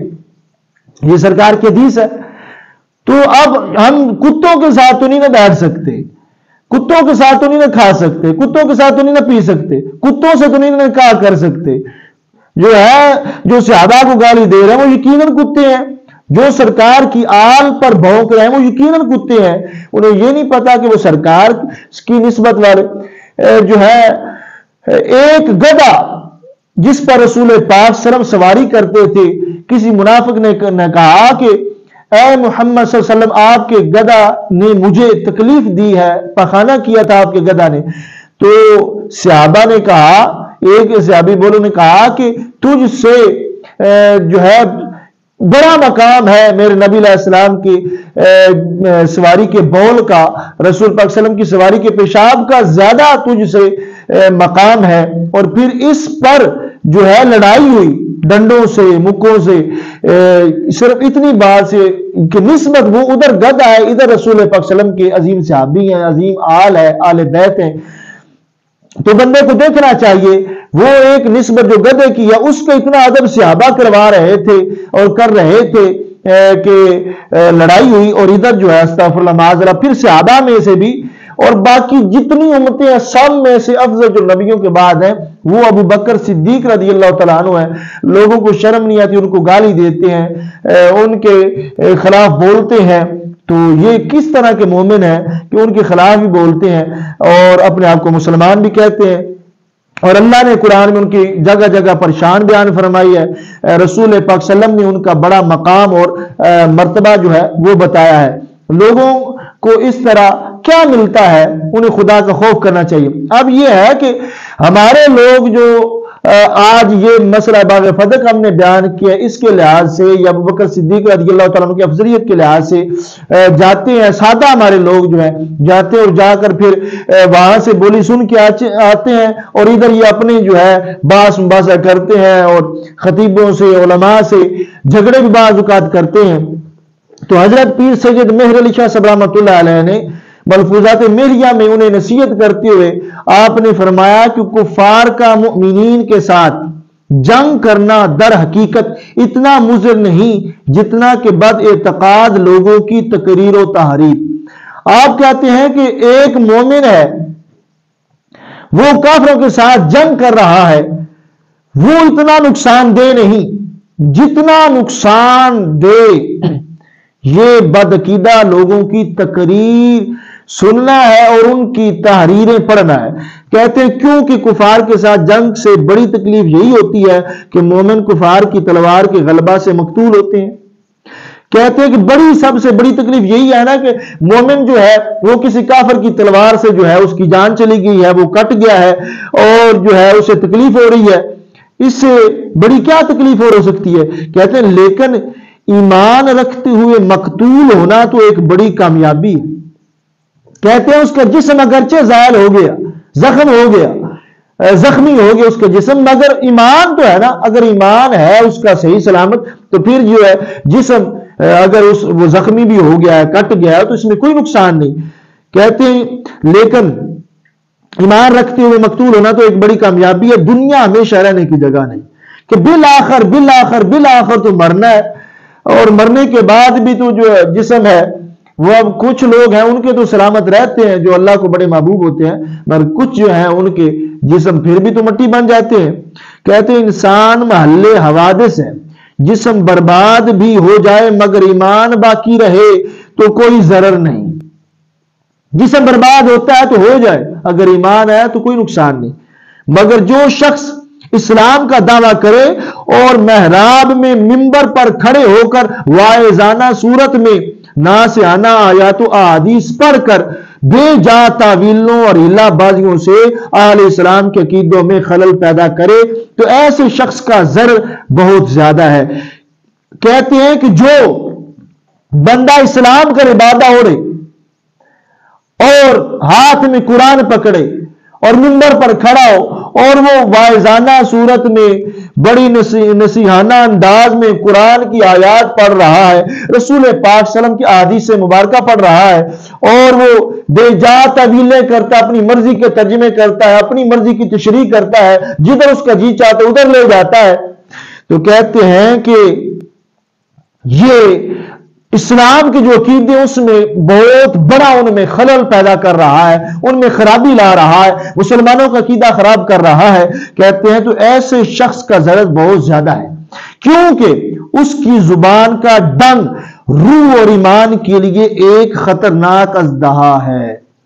کہتے ہیں کہ جو اس کی زبان کا ڈنگ ہے ایمان کے لیے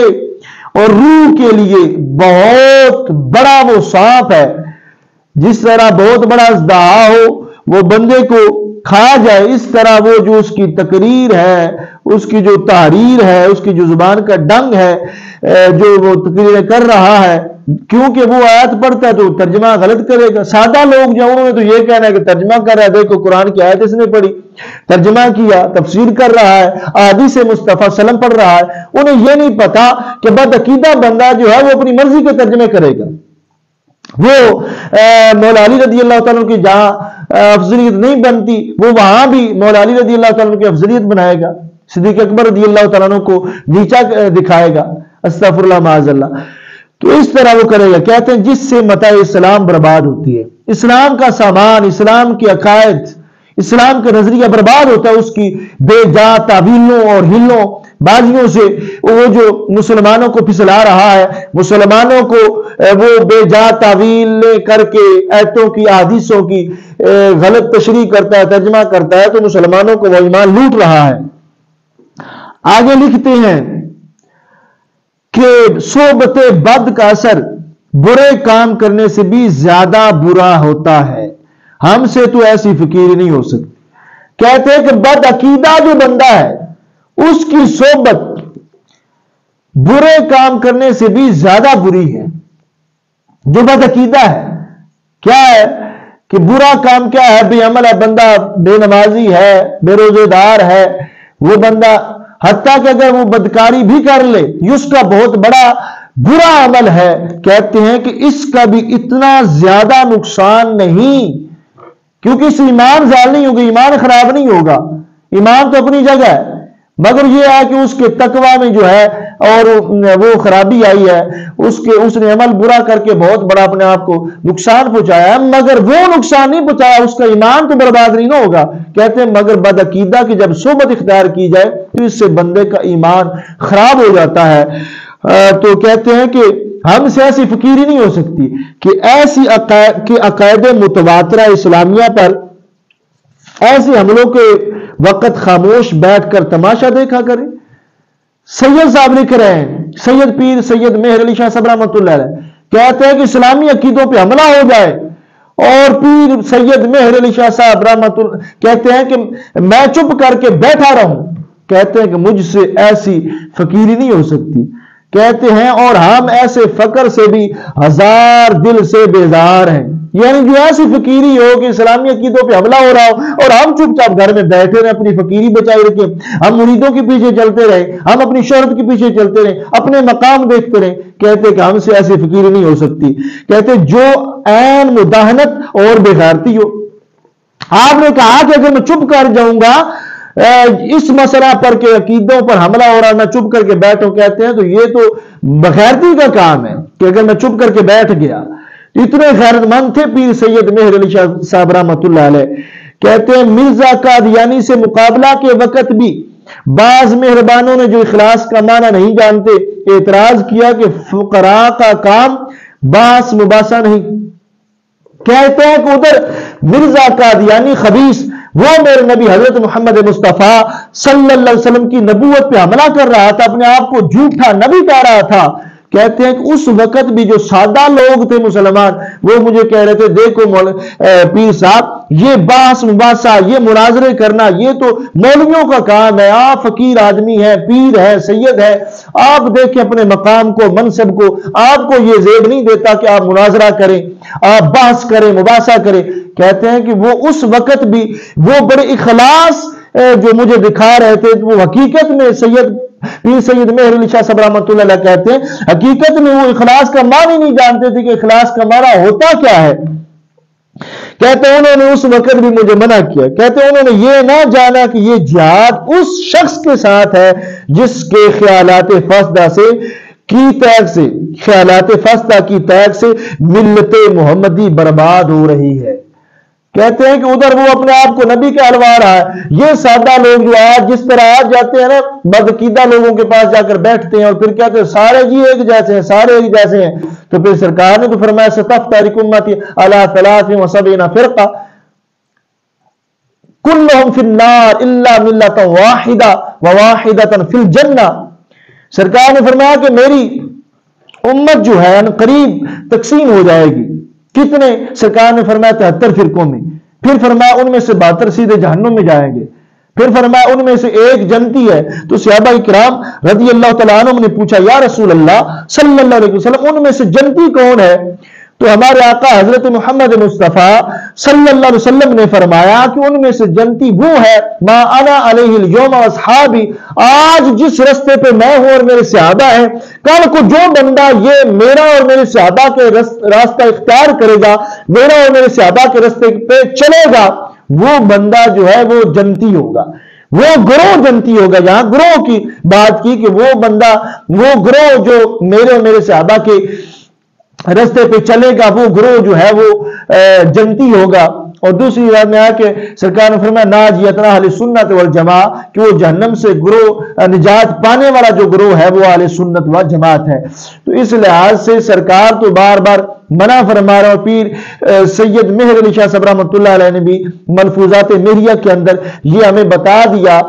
کہ بد عقیدہ کی صحبت جو ہے وہ بہت نقصان دہ ہے۔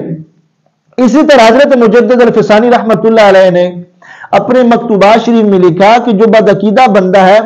اس کی صحبت کا اثر کافر کی صحبت سے بھی زیادہ نقصان دہ ہے۔ کافر کا تو تمہیں یہ پتا ہوگا نا کہ یہ کافر ہے، یہ تو سرے سے انکار کرتا ہے اسلام کا، مگر بدعقیدہ بندہ جو ہے کیونکہ اس نے اسلام کا لبادہ اڑا ہوتا ہے تو تم یہی سمجھو گے کہ یہ بندہ بڑا مومن ہے، اسلام کا خیر خواہ ہے، اسلامی باتیں کر رہا ہے، مگر تمہیں یہ نہیں پتا کہ وہ غلط ترجمے کرتا ہے، غلط تشریح کرتا ہے، وہ جو ہے غلط نظریہ رکھتا ہے، وہ صحابہ کے خلاف غلط نظریہ رکھتا ہے، سرکار کے آل کے خلاف غلط نظریہ رکھتا ہے۔ اس لحاظ سے تم نقصان کھا جاؤ گے اور اتنا بڑا نقصان کھاؤ گے۔ رسول پاک صلی اللہ علیہ وسلم فرماتے ہیں کہ جو بندہ اس دنیا میں اپنے عقائد کو نہ بچائے، آخرت میں اتنا بڑا نقصان ہے کہ سونے کے پہاڑ دینے سے بھی پھر وہ نقصان پورا نہیں ہو سکتا۔ اعلیٰ حضرت امام احمد رضا خان فاضل بریلوی رحمت اللہ علیہ نے لکھا کہ آج لے ان کی پناہ، آج مدد مانگ ان سے، کل نہ مانیں گے قیامت میں گر مان گیا۔ اس واسطے مسلمانوں آج وقت ہے اپنا عقیدہ بچانے کا۔ آج دو صدیق اکبر رضی اللہ تعالیٰ عنہ کی شان پہ پہرا، آج دو سیدہ عائشہ صدیقہ رضی اللہ تعالیٰ عنہ کی شان پہ پہرا، صحابہ کی شان پہ پہرا، سرکار کی آل کی شان پہ پہرا۔ آج عقیدہ درست نہ ہوا تو پھر بڑا نقصان ہوگا۔ اور سادہ لوگ یہ سمجھتے ہیں کہ سارے جی ایک جیسے ہیں، تو سارے ایک جیسے نہیں ہیں، سارے ایک جیسے نہیں۔ اب دیکھو کہ جو بندہ صحابہ کے خلاف بولتا ہے وہ ایک جیسا تو نہیں نا۔ اب سنی ہے کتنا صاف ستھرا الحمدللہ ہمارا عقیدہ ہے کہ ہم نہ صحابہ کے خلاف بولتے ہیں، نہ رسول پاک صلی اللہ علیہ وسلم کی آل کے خلاف بولتے ہیں، ہم صحابہ کو بھی سلام کرتے ہیں، رسول اکرم صلی اللہ علیہ وسلم کی آل کو بھی سلام کرتے ہیں، ہم رسول پاک صلی اللہ علیہ وسلم کی ہر نسبت کا ادب کرتے ہیں۔ تو لوگوں آج وقت ہے بچنے کا کہ بد عقیدہ کی صحبت سے بچو گے تو بہت بڑا فائدہ ہے۔ اور اگر تعلق رشتہ داریاں وغیرہ نبھاتے رہے، بد عقیدہ اگر رشتہ دار بھی ہے تو اس کا بھی دامن چھوڑ دو۔ بدعقیدہ اگر رشتہ دار بھی ہے تو اسے سمجھاؤ ایک دو دفعہ، نہیں تو پھر اس کا دامن چھوڑ دو، کیونکہ سب سے بڑا رشتہ اللہ سے ہے اور اللہ کے رسول حضرت محمد مصطفیٰ صلی اللہ علیہ وسلم سے ہے۔ اگر ان سے رشتہ پکا ہے تو پھر سمجھ لو بیڑا پار ہے، اور اگر ان سے رشتہ پکا نہیں تو پھر بیڑا جو ہے وہ ڈوب گیا، اس دنیا میں بھی اور آخرت میں بھی۔ اب دیکھو عقیدے کے لحاظ سے اللہ کے فضل سے ہمیں کنز العلماء مفکر اسلام پروفیسر مفتی ڈاکٹر محمد اشرف آصف جلالی صاحب زیدہ شرف، انہوں نے ہمیں عقیدے کے لحاظ سے بڑا پڑھایا ہے، تقریروں کے ذریعے، نصیحتوں کے ذریعے۔ آپ کا مشن یہ عقیدے کا دفاع کرنا ہے، تو مسلمانوں سب سے مقدم عقیدہ ہے، پہلے نمبر پہ عقیدہ ہے، اور اس کے بعد جو ہے عمل ہے۔ اگر عقیدہ ٹھیک ہوگا تو عمل نیک جو ہے وہ قبول ہوگا۔ اگر عقیدہ ٹھیک نہ ہو، دیکھو نا نماز ہے، نماز کی 6 شرائط میں سے ایک شرط جو ہے یہ بھی ہے کہ وضو کیا جائے۔ اگر بندہ وضو نہ کرے اور کہے کہ میں نماز پڑھ رہا ہوں، تو یہ بتاؤ کہ اس کی نماز قابل قبول ہوگی؟ تو جب شرطوں میں سے ایک شرط ہی نہیں پائی جا رہی تو نماز کیسے قبول ہوگی؟ اسی طرح ہر نیک عمل کی قبولیت کے لیے عقیدے کا 100% اہل سنت و جماعت ہونا ضروری ہے۔ اگر عقیدہ اہل سنت و جماعت والا ہے تو پھر اللہ کے فضل سے رب ذوالجلال نیک عمل بھی قبول کرتا ہے، اور رب ذوالجلال بہت سارے انعامات بھی بندے کو عطا فرماتا ہے۔ تو عقیدے کے لحاظ سے بول رہا تھا کہ قبر میں دیکھو تو قبر میں بھی سب سے پہلے عقیدہ ہے کہ جب سوال پوچھا جائے گا اللہ اور ربی تیرا رب کون ہے، کہ سوال پوچھا جائے گا کہ یہ سوال پوچھا جائے گا کہ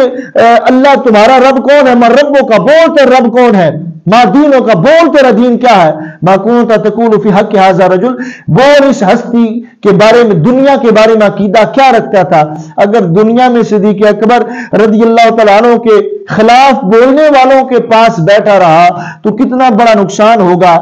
کہ وہاں وہ سرکار کی کیسے پہچان کرے گا، کیسے منکر نکیر کے سوالوں کا جواب دے گا۔ رسول پاک صلی اللہ علیہ وسلم کے عظیم صحابی کے خلاف جو بولتے تھے یا خود بولتا تھا یا جو بولتے تھے ان کے پاس بیٹھتا تھا تو سرکار کو تو وہ پہچان ہی نہیں پائے گا۔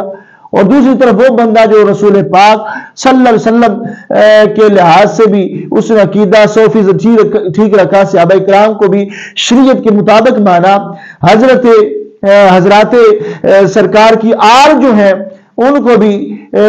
قرآن کے مطابق، احادیث مصطفیٰ صلی اللہ علیہ وسلم کے مطابق، شریعت کے مطابق مانا، تو وہ بندہ رسول پاک صلی اللہ علیہ وسلم کو پہچانے گا اور کہے گا ہوا محمد رسول اللہ صلی اللہ علیہ وسلم۔ پھر اس بندے کے لیے رب ذوالجلال فرمائے گا کہ یہ میرا بندہ، اس نے سچ کہا،